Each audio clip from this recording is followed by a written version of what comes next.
Hi. Hi, come on in. Hi, Hi. Angie. Hi. Hi. So quick question for you. Tell Technical me. question. Can I go like, no, I can't do that. Okay, never mind. I think I might break my neck. Yeah, exactly. Yeah. I'm just trying to set this up so that I Okay. keep on holding it, which is not easy, but that's fine. I'll just hold it.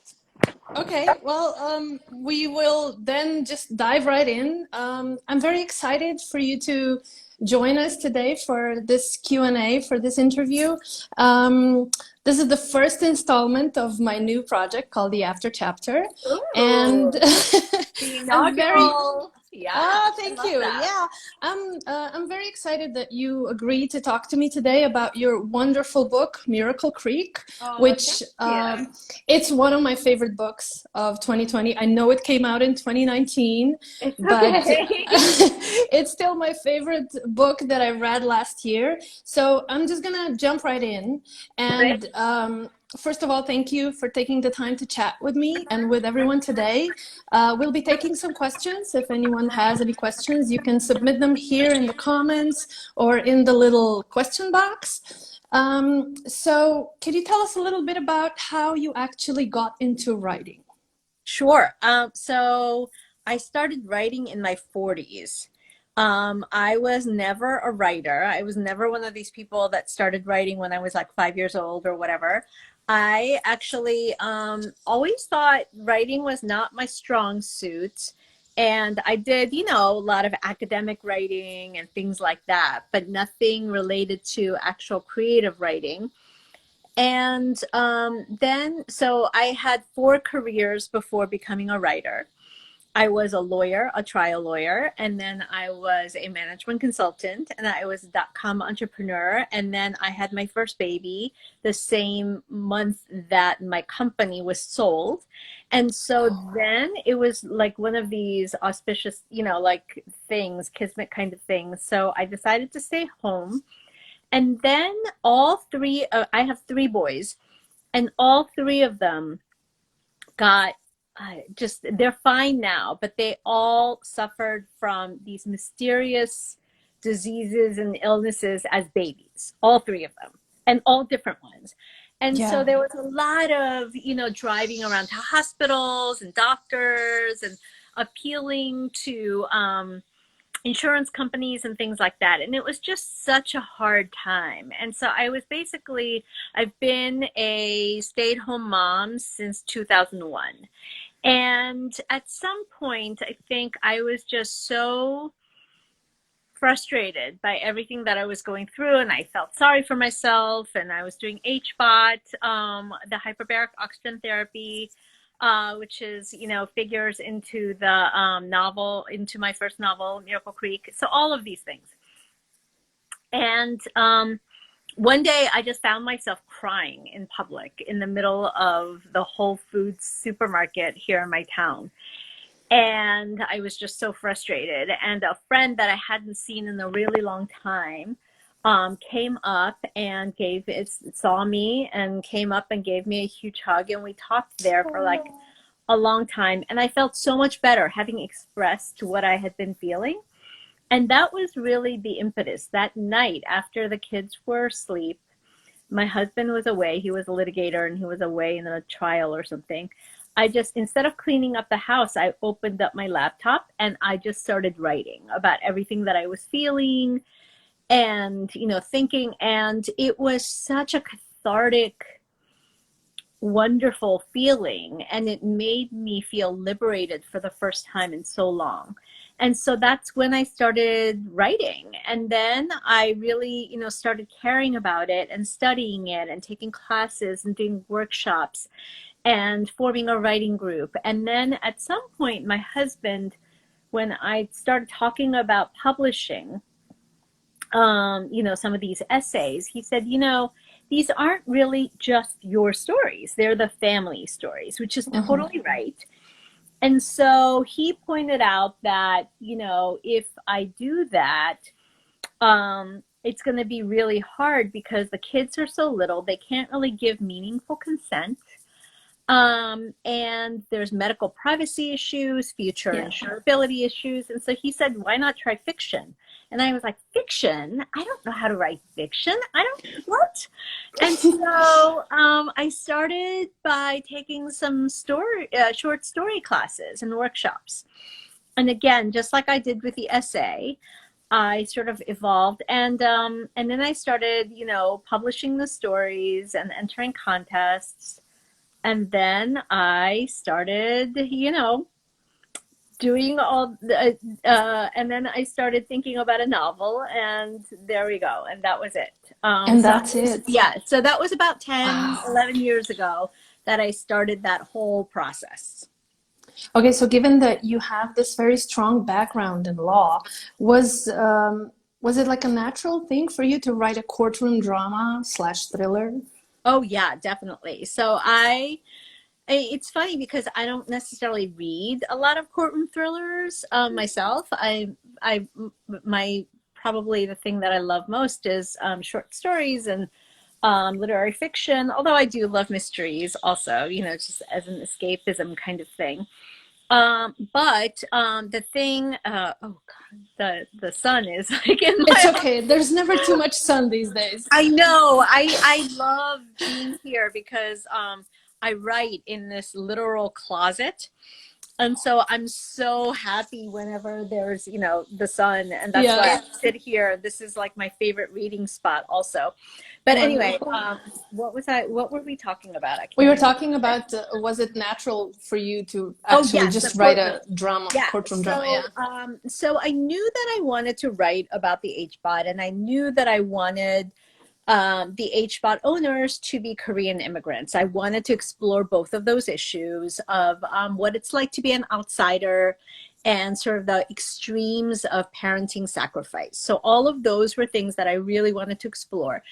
And and I like the idea of starting with something propulsive. And I really do believe that when something happens that's tragic, it really does make you examine your life in a way that I think is really lends itself to fiction and to interiority and, like really trying to figure out who these people are. So I knew that I wanted there to be an element of some kind of disaster. And the question was, what form and what structure was Yeah. the story going to be? When I thought about it, despite the one challenge that I didn't like about the courtroom drama is that it couldn't happen immediately after the incident occurs. You need to give it some Yeah. time because people don't just have a trial the next day. Yeah. But I did think actually in that case, then we have people who have had a year to sort of sit with this and think about what their lives mean and things like that. So I sort of was attracted to that as well. And so I sort of convinced myself into, okay, my favorite thing about being a lawyer, my really only thing that I enjoyed about being a lawyer was actually being in the courtroom. So I thought being in the courtroom with these characters would be really, really fun. And it was. I loved writing those. And It was so, kind of like I liked all those little diagrams that you've put in that yes. explain things. It was like, courtroom drama or trial for dummies. I really Right, like right, that. right. Exactly, exactly. I love that. And when I was a lawyer, I loved doing those kinds of charts myself because I'm a very visual person. I'm not an auditory person. I'm horrible with names. I'm horrible with like remembering long lists of things. So I really like having those visual aids in the courtroom. So I really loved the chance to be able to get Shannon to be a person who uses that kind of thing as well. So that was Yeah. really fun. Yeah. Yeah. And Okay, so I so enjoyed it. yeah, it did very much. It made everything so much more understandable for someone who hasn't Yes, studied law, clearly. yes, exactly. So can I ask you, I know this is a very unpopular question for writers, Uh-oh. but could you could you tell everyone that hasn't read this book, how would you describe it in just a few words? Oh, sure. Yeah, absolutely. I do this all the time. The I elevator know. pitch. Meal Creek is a literary courtroom drama about a Korean immigrant family and a young single mother who's on trial for murdering her 8-year-old son on the autism spectrum. Okay, so what I really liked was what I was blown away by actually were the cast of characters. Yeah. There's so many of them that like in the beginning when I saw, there's a list and how they all relate to each other, I was like, uh-oh, this is gonna like be like a Russian drama, something. But then I realized that it was so helpful because every person played such a crucial role inside the story. So what Mm. I'm actually wondering is, did you immediately know how large this story will be? Because you've encompassed, as you've said, so many different themes. It wasn't just the Korean immigrants. It wasn't just age-bot. There was, everything from preconceived notions, fidelity, preconceived notions of how parents of disabled children should be, etc. It was very complex. Did you have to keep a map for yourself?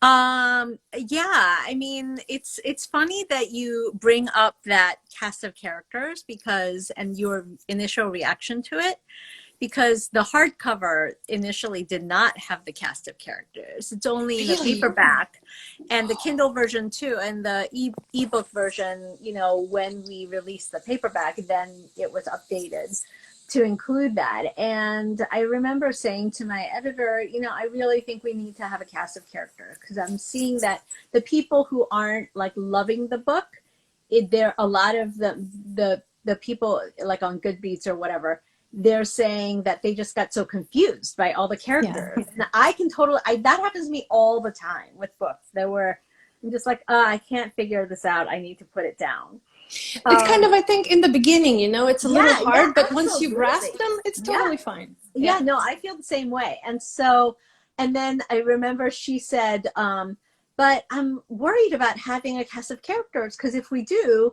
then won't people think, wow, this is such a complicated book that requires a cast of characters, so maybe I shouldn't read this. And we decided at the end of the day that it was better to just have it. So we did. So I'm glad that you found that useful. I've heard I from did. lots of people saying that they really have used that a lot. I love that. I did. I did. I really I do that all the time when I'm reading other people's books. I basically make a cast of characters for myself, like onto a bookmark, and then that becomes my bookmark for the book. Yeah. Um, yeah. So So mhm. if I can ask you, actually, as I've mentioned before, there's so many different themes. There's also, I really like the fact that you spoke so clearly about immigration and all of these aspects that it brings, because clearly, of course, you've written from your own experience, because your story is, as you've said before, Mary's story. Yeah. So how did you actually prepare for all of that? Did you interview, for example, a lot of mothers with the children with disabilities, or did you just draw from your own experience going to HBOT?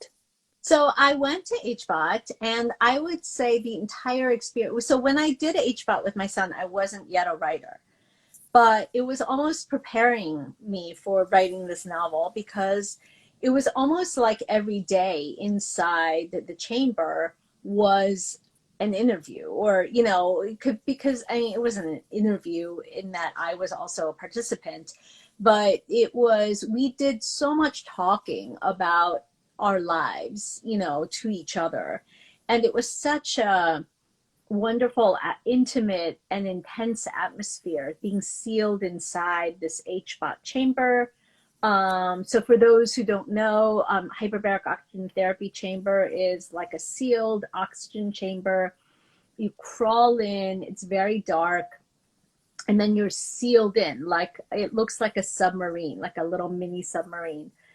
And there are four families inside, and then the chamber is pressurized, and there's nothing to do inside for the entire hour that you're inside, and the children have hoods on and they're breathing in pure oxygen, um, because of the risks of fire with oxygen.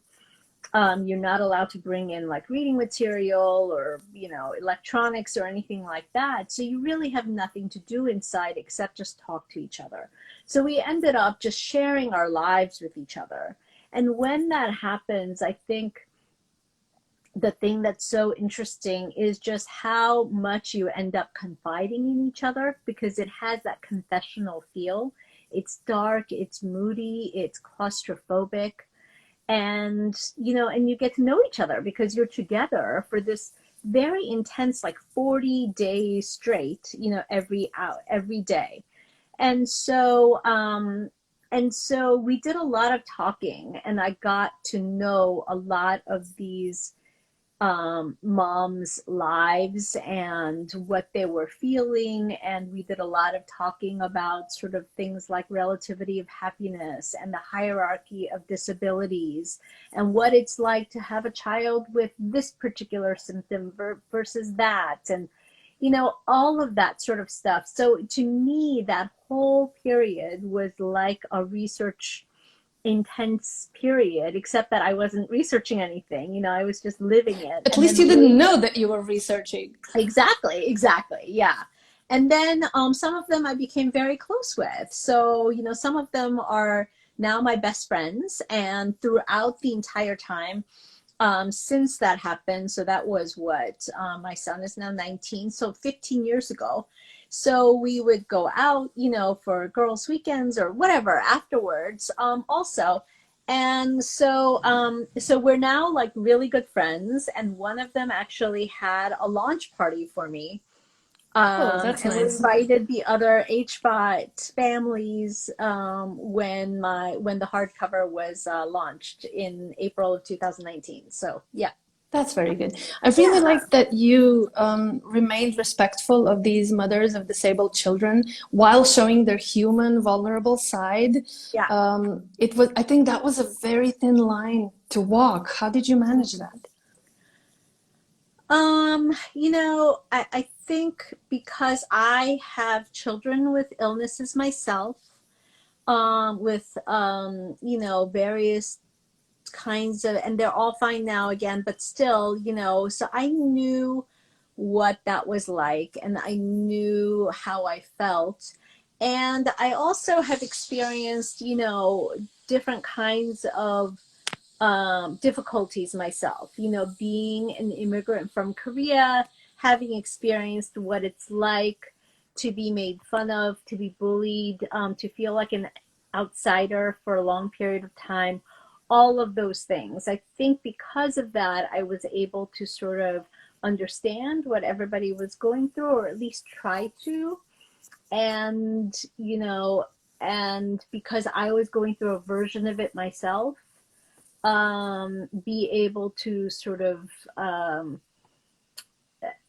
empathize probably better than, like if you don't have any of those things. And then also, I Yeah. think in some ways, even if you don't have a child with disabilities or medical issues or anything like that, I think a lot of these things are actually very universal feelings and experiences that people go through. I think in some ways, regardless of what special circumstance, your child or your family is in, these are all things that I think parents have experienced at one point or another. We've Yeah. all had times, when at the beginning of my novel, the one of the characters, Elizabeth, goes to a neighbor's basement of a new community of neighbors, and that she's never met before, and she is embarrassed because her son is not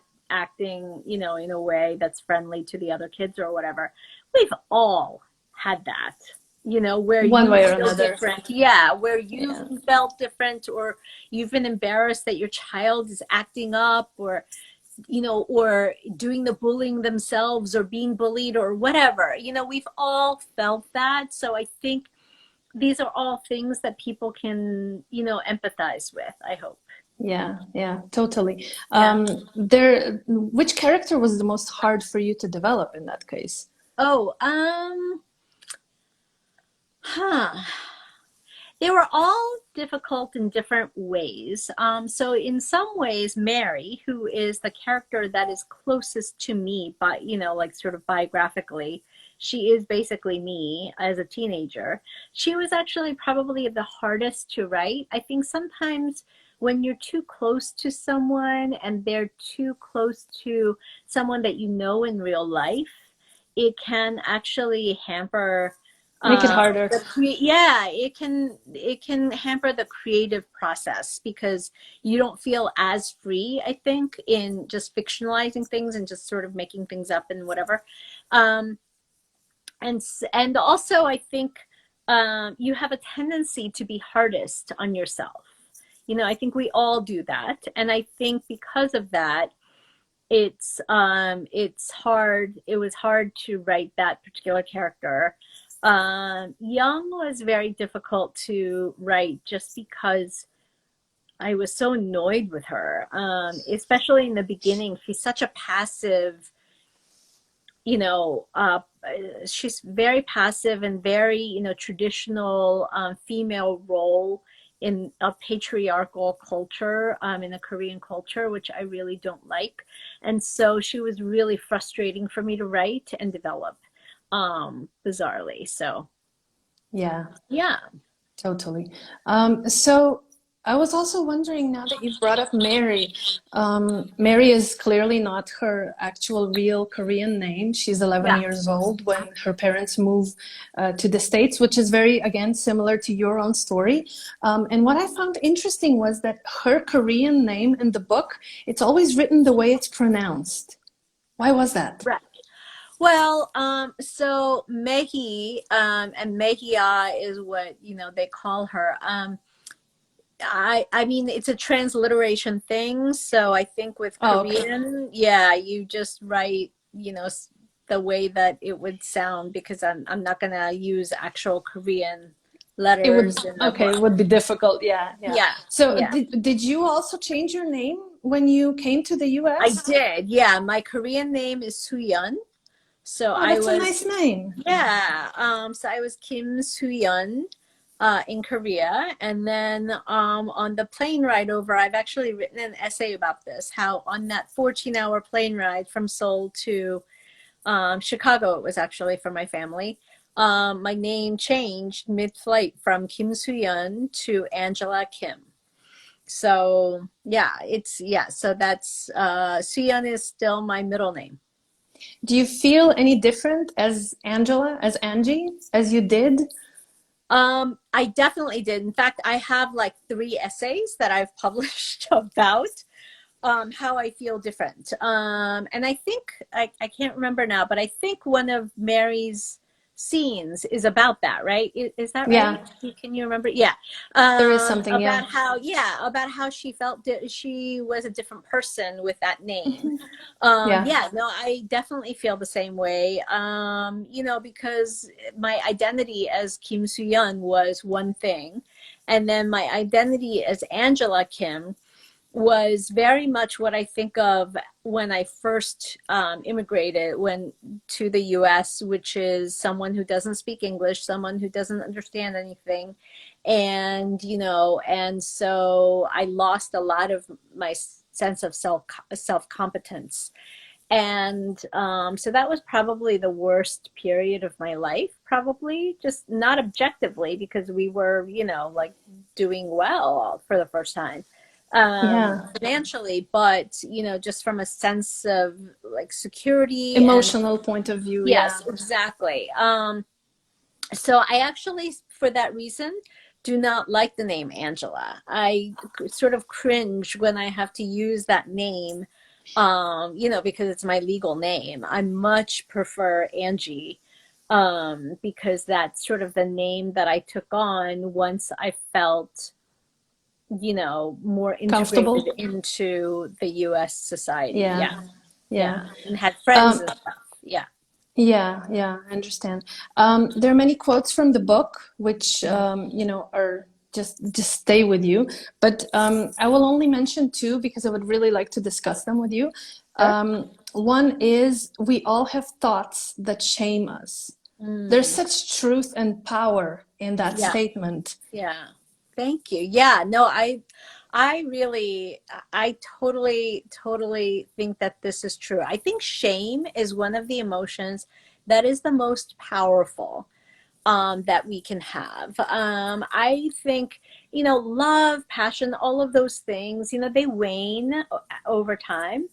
But you tell me about something that made me ashamed when I was like 12.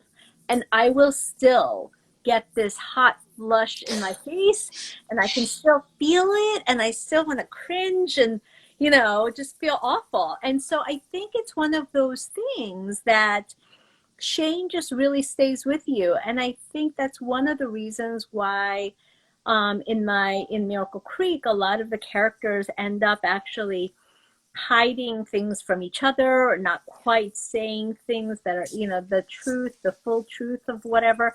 And I think that is because of shame. When you feel ashamed about something, you're not going to want to share it. And I think shame is also something that's really specific in the Korean culture. Koreans do shame very well. Oh, I have to say, yeah. what Shame does that mean?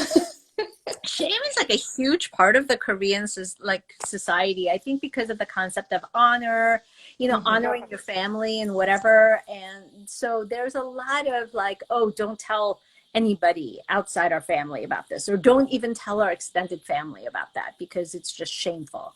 And Yeah, I so I think understand. that shame is like a huge part of the Korean culture, which is why I think secrets and shame play such a huge part in Miracle Creek. And same with, I think, having kids with disabilities. I think there is, unfortunately, this sense of needing to hide things, and Yeah. feeling a sense of stigma from, admitting that your kids are imperfect and that you're imperfect. And then also like some of the sexual stuff that happens between, some of the characters in the novel. I think that also lends itself to shame. So I think there are multiple facets, but I'm so glad that you picked that quote to discuss.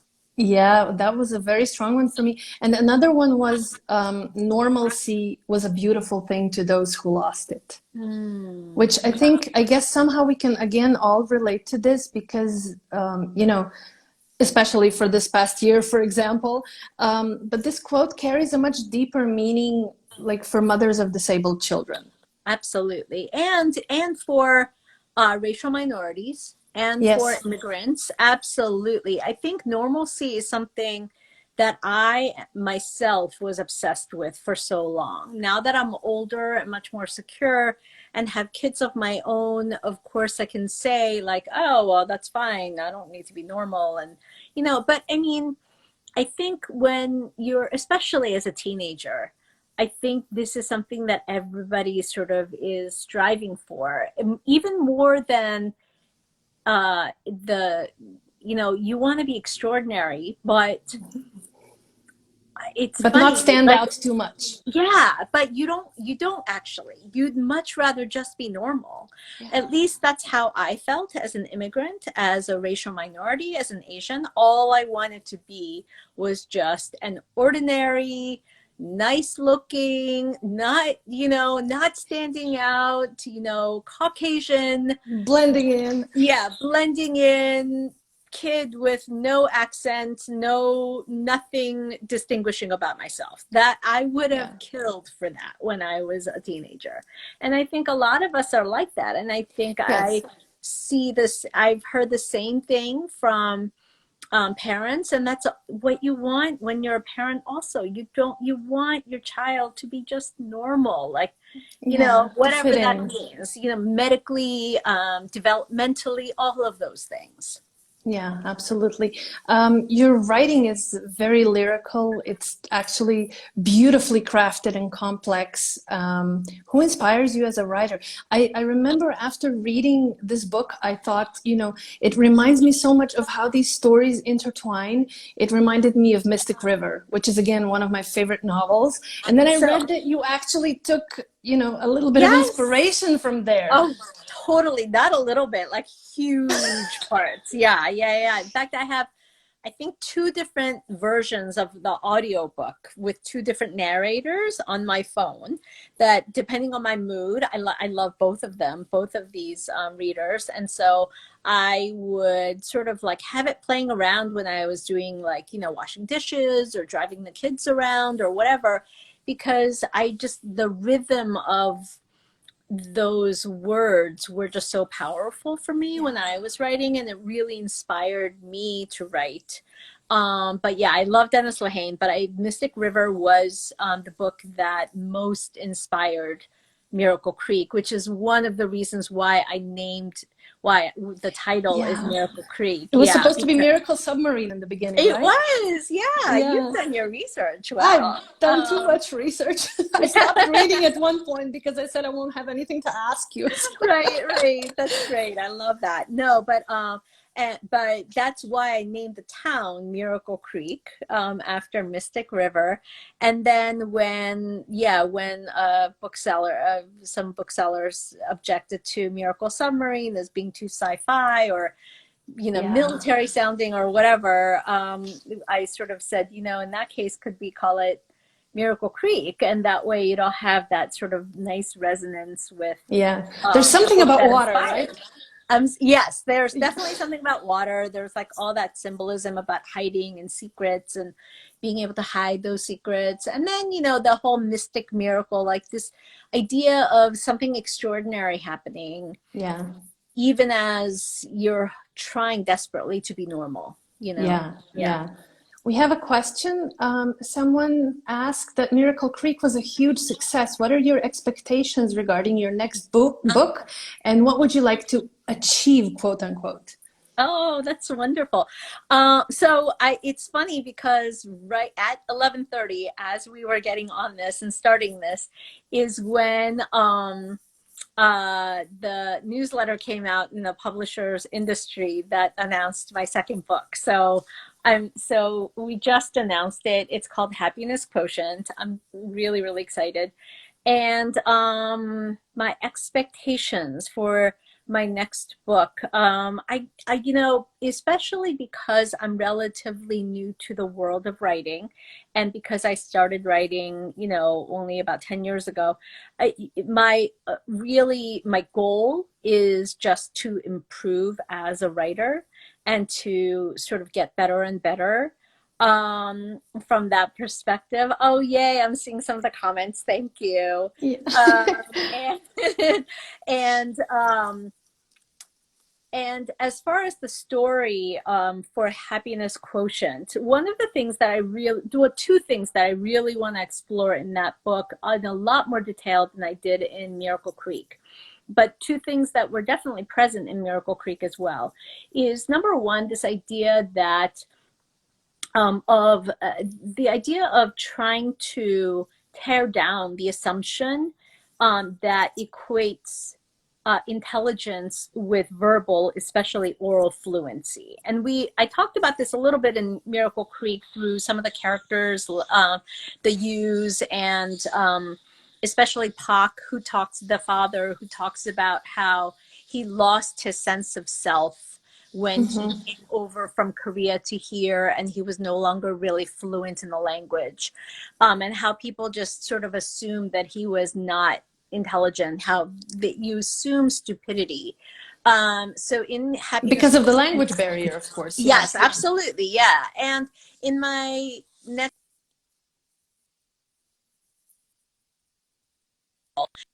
and I really want to interrogate this assumption that if you can't speak, that means that you can't understand, and that it means that you're not necessarily intelligent, Or and that you don't have anything to say, which is just exactly, ridiculous. exactly. So I think that's something that I'm so excited for. And then the second thing is this notion of the relativity of happiness. So the happiness quotient is a notion that comes from one of the characters, who's a philosopher, who's really thinking about how do we quantify happiness? How do we objectify something that is such a subjective experience? And how can we manipulate it and reduce it to a mathematical formula?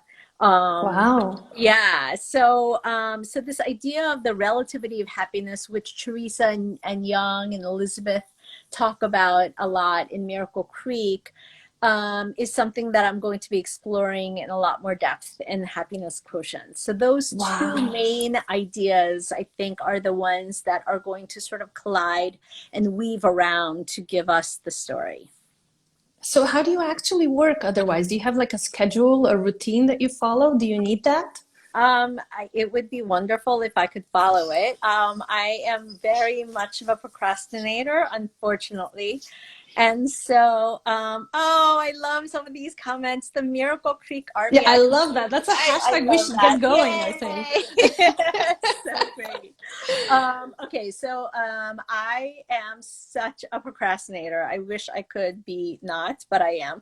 And so I basically have to sort of I write chapter by chapter. So at some point, I set a deadline for myself with my writing group, and I guess now that I have an editor with my editor, and I think what I do is I sort of like think, and I do a lot of pacing, and I do a lot of sort of acting. I used to be in theater, so I do a lot of like sort of improvising in my room.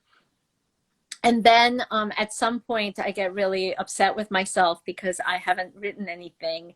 And then I will like stay up all night and write scenes. And then I'll spend the next month revising 1 page's worth of the scene.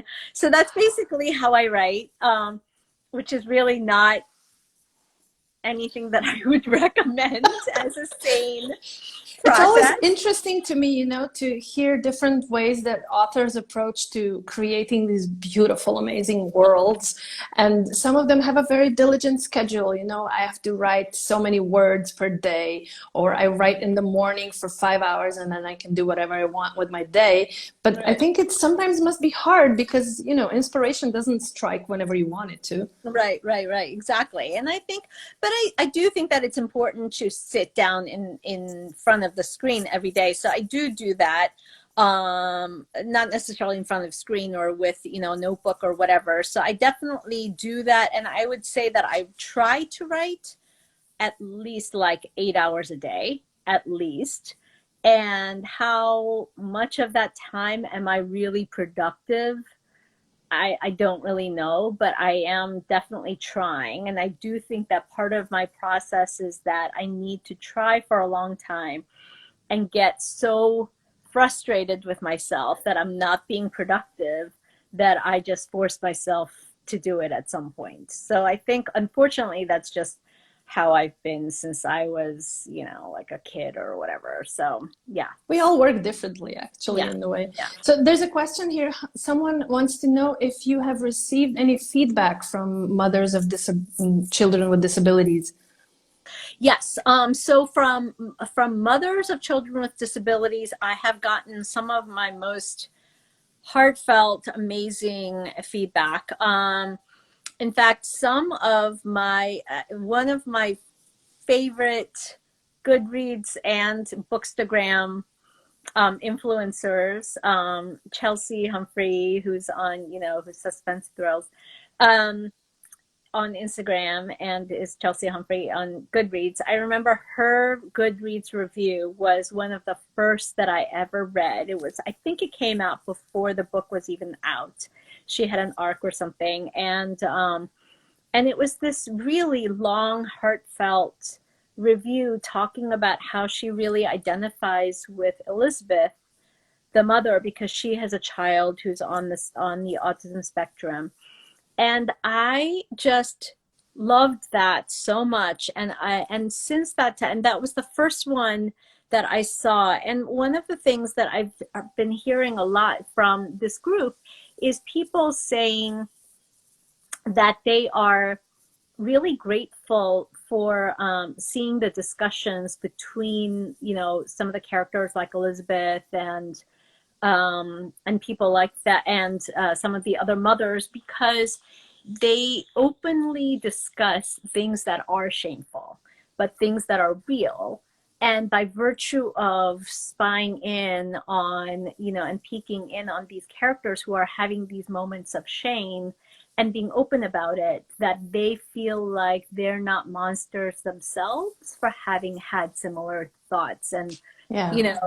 and feelings. And I think that's really, really important. And I think it's really important to try to destroy this myth of the good mother, the capital G, capital M, that Yeah. I think it persists in the society, and that I think is so unfair in placing these really unrealistic expectations on mothers.